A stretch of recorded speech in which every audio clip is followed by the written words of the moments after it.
So today we're going to be talking about the front kick. So there's a lot of different versions of the front kick, and they're all useful. Different times, different places you want to use them.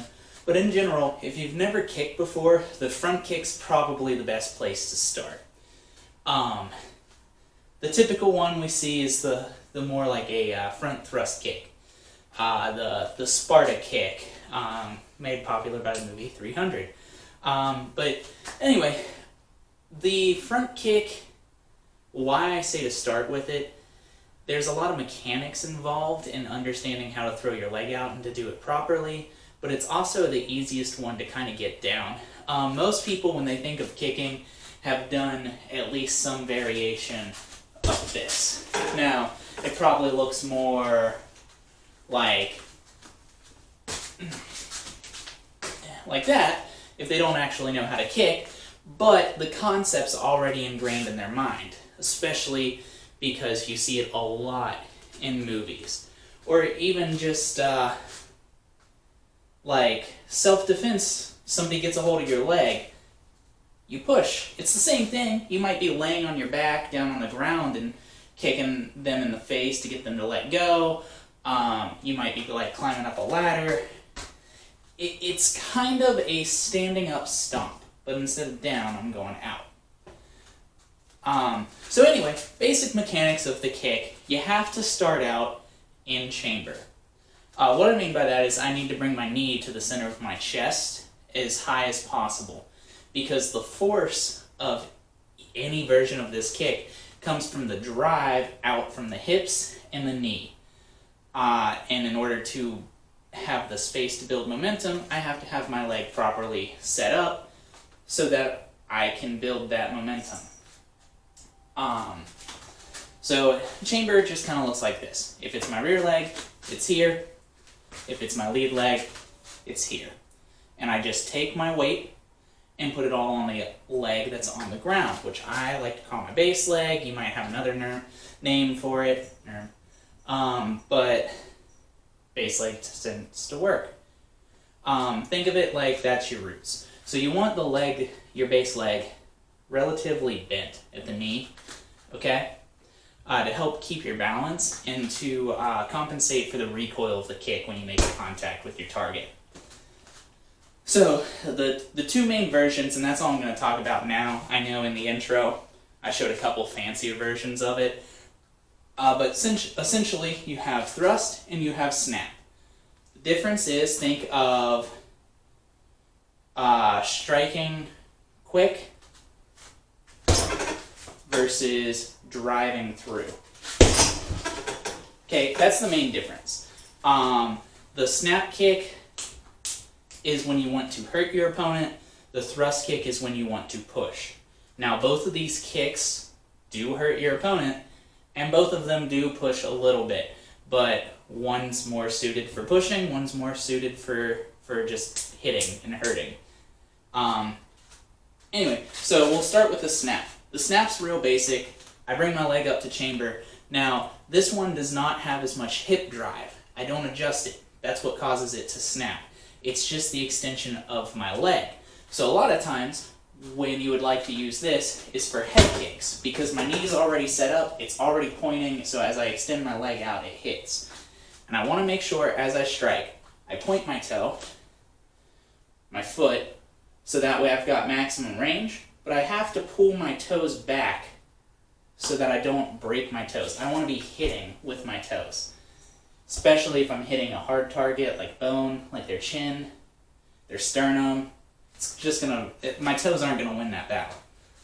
No matter what somebody tells you. They are not gonna win that battle. Those are bigger bones. Bigger bones win. So anyway, I bring my knee up, I extend out of the knee, and hit with the ball of my foot.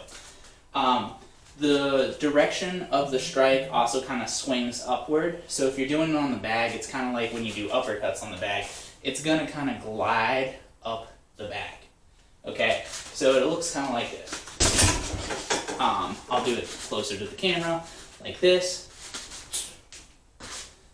After I kick and I hit my target, I want to pull back to chamber to help myself balance and then go back to my stance. hands up the whole time. So we'll do it again. Now this can also be done with my lead leg. I just have to shift my weight to my back leg instead of being evenly balanced to do it. Now it's going to be weaker, but it's got a little bit more range. It's usually a little bit quicker. That kick's good to be used as a deterrent. Somebody's coming in, I want to keep them outside, just at the edge of my range where they can't reach me. So as soon as they start to move in, boom, give them a little poke on the face, right on the nose, on the chin, something. Might not hurt them too bad, but it's enough to get them thinking. Alright, so the next version, the thrust kick, does drive at the hips. Okay? So after I bring my knee up, I'm still hitting with my toes, or not my toes, my ball of foot, but this time I'm pushing through. So instead of just extending up with my knee, I'm pushing my leg out with my hip. So it looks a little bit like this, okay? It's a very subtle difference, but it changes the mechanics of the kick a lot. So the one thing, I like to think of it more like a whip, right? I'm whipping my foot out and hitting. The other one, I'm thinking that my leg is more of a stab, and I'm stabbing into my opponent. Now this one can be used to the head as well, but it takes a little bit more flexibility in order to do so, and just because you're trying to push somebody, it does lose the power because you're fighting gravity to get up that high. So the ideal spot for this is right here in the solar plexus. It knocks the wind out of them, pushes them back, and that's right where their center of gravity is, so it throws them off balance. So, one more time, hands up, boom, drive through. This is your typical Sparta kick, okay? I'll do it once towards the camera, so I'm here, boom, and then I still want to go back, right?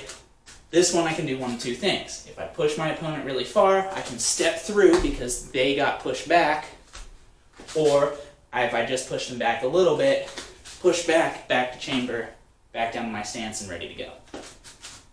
Do the same thing with my lead leg, weight on the back, and then I shoot my hips forward, extend my knee out instead of up. Okay, so closer to the camera, boom. Now it's a very, very subtle difference. And watching somebody kick, if you haven't done it yourself, you might not be able to see it. But it's really just about that swinging of the hip. With the snap kick, there's no real hip movement besides the hip movement to get my knee here, and then I extend out and back down. Thrusting, it's up, then my hip shoots forward more. I want to try to keep my balance, so I want to keep upright as possible in case they brace for it and I don't push them. If I lean back, I land on my back. So I want to kind of curl into the thrust kick just to compensate a little bit. Boom.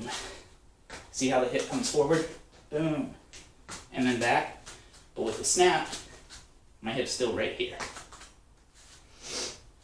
Alright, so that's all in this video. Quick little one. Try out that kick if you haven't kicked before.